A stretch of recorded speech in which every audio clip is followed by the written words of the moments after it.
தமிழ் சங்கத்திற்கு நான் நன்றி சொல்ல கடமைப்பட்டிருக்கிறேன். ஏன் என்றால் இந்த 63 நாயன்மார்களை பற்றி எல்லாருக்கும் தெரியுமா அப்படின்னு பார்த்தா ஒரு சிலருக்கு தெரியாம இருந்திருக்கலாம், என்னை போன்றோருக்கு. ஆனால் இப்ப தெரிந்து கொள்வதற்கான வாய்ப்பை தமிழ் சங்கம் உருவாக்கி கொடுத்திருக்கிறது. ஒவ்வொருவருக்கும் ஒரு நாயன்மார்களை பற்றி பேச பொழுது அவரவர் தங்களுடைய நடைமுறை பேச்சு வழக்கில் சொல்லும் பொழுது இன்னும் எளிமையாக புரிதல் இருக்கிறது. ஸோ அதற்கு தமிழ் சங்கத்தினுடைய நிறுவனர் மற்றும் பொறுப்பாளர்கள், உறுப்பினர்கள் அனைவருக்கும் நன்றி கூறி, அதிலும் இன்னும் சிறப்பா இந்த 63 நாயன்மார்கள்ல எனக்கும் மீன்ஸ் மாற்றுத்திறனாளராகிய எங்களுக்கும் ஒரு வாய்ப்பு கொடுத்தமைக்கு மீண்டும் ஒரு முறை நன்றி கூறி, இன்னைக்கு நம்ம அந்த 63 நாயன்மார்களை யாரை பத்தி பார்க்க போறோம் அப்படின்னா, நாட்டமிகு தண்டிக்கும் மூர்க்கர்க்கும் அடியேன் அப்படின்னு சுந்தரனார் பாடுவார். தண்டியடிகளை பத்தி, அவரை பத்தி தான் இன்னைக்கு நம்ம பார்க்க போறோம். செங்குன்றம் மரபுல திருவாரூர்ல அவதரித்தவர் தான் நம்ம தண்டியடிகள். சோ அந்த தண்டியடிகள் திருவாரூர்ல அவதரித்து இளம் அந்த குழந்தை பருவத்திலேயே சிவபெருமான் மேல அளவு கடந்த அன்பு கொள்றார். அந்த சிவபெருமான் மேல அளவு கடந்த அன்பு கொள்வதன் அடிப்படையில என்ன செய்யறாரு அப்படின்னா, தினம் காலையில எந்திரிப்பாரு, குளிப்பாரு, நேர ஆலயத்திற்கு சென்று சிவபெருமான் முன்னாடி நின்று சிவபெருமானை வணங்குவதை வழக்கமாக கொண்டிருக்கிறார். அது மாதிரி தினம் வழங்கி வரும் பொழுது ஒரு நாள் சிவபெருமான் முன்னாடி நின்று தண்டியடிகள் சொல்றாரு, ஐயனே சிவபெருமானே, எனக்கு மிகுந்த மகிழ்ச்சியா இருக்கிறது. ஏன்?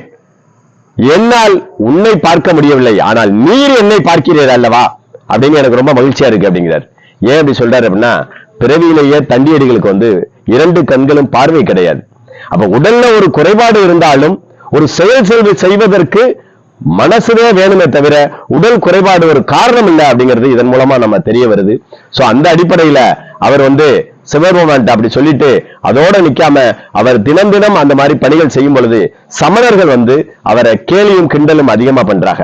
ஆனா அவர்கள் கேலி செய்தாலும் பரவாயில்லைன்னு சொல்லிட்டு இவர் தினம் தன்னுடைய அந்த சிவபெருமானை வழிபடுவதில் கொஞ்சமும் தொய்வில்லாமல் செய்து கொண்டிருக்கிறார். அப்படி வழிபடு கொண்டு இருக்கும் ஒரு காலகட்டத்துல என்ன, இவருக்கு சிவபெருமானுடைய உருவம் தெரியாது, அவர் எப்படி இருப்பாரு அப்படிங்கிறது தெரியாது.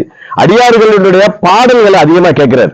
அப்ப அடியார்களுடைய பாடல்கள் வாயிலாகவும் மற்ற உலக மக்கள் அவரை பற்றி சொல்லுகிற அடிப்படையில இவரா தன்னுடைய கற்பனையில சிவபெருமான் இப்படித்தான் இருப்பாரு அப்படின்னு ஒரு உருவத்தை, ஒரு வடிவத்தை வடிவமைத்துக் கொள்கிறார்.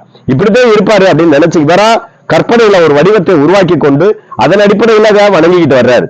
சோ இது மாதிரி வணங்கி வந்த காலத்துல சிவபெருமான் அந்த ஆலயத்திற்கு அருகாமையில் இருக்கக்கூடிய குளம் மண் மேடு நிரம்பி காட்சியளிக்கும். நினைக்கலாம், இவருக்கு பார்வை தெரியாது, இவர் எப்படி அந்த குளம் மண்மேடாக காட்சியளிக்கிறத இவர் எப்படி பார்த்தாரு அப்படின்னு சொல்லி நினைக்கலாம்.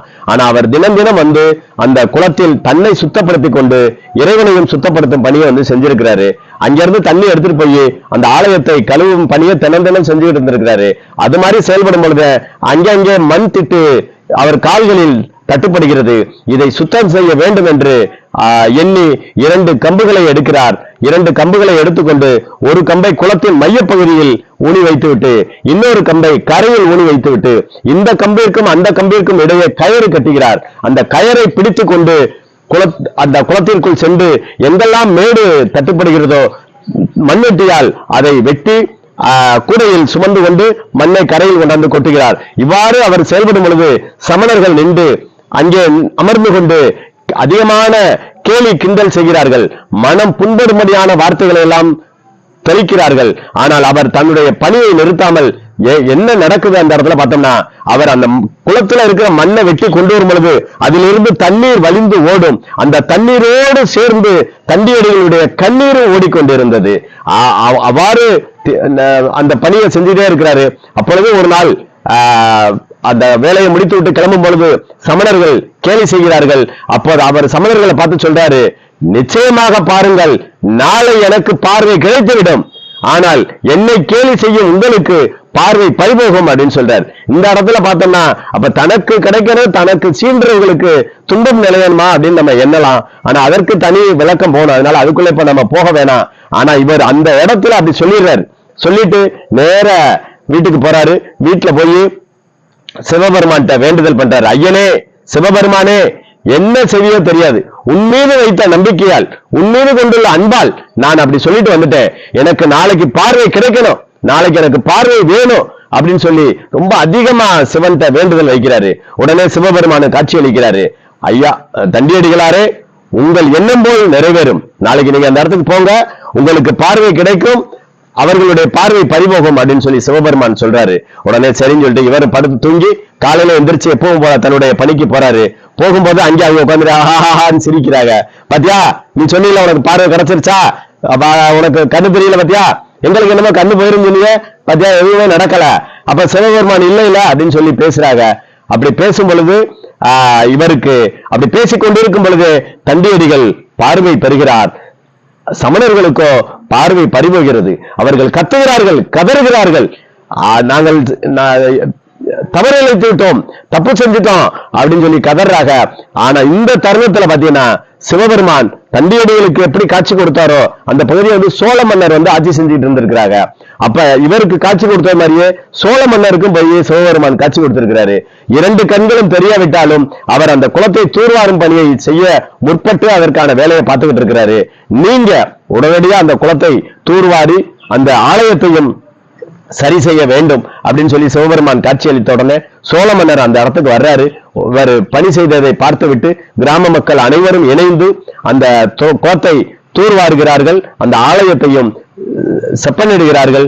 சோ இது மாதிரி இதன் மூலமா நம்ம தெரிஞ்சுக்கிறது என்ன அப்படின்னா, நம்மளுடைய உடல் குறை ஒரு காரணமே இல்லை ஒரு பணி செய்வதற்கு அப்படிங்கிறத ரொம்ப தெளிவா இதன் மூலமா நம்ம தெரிய வருது.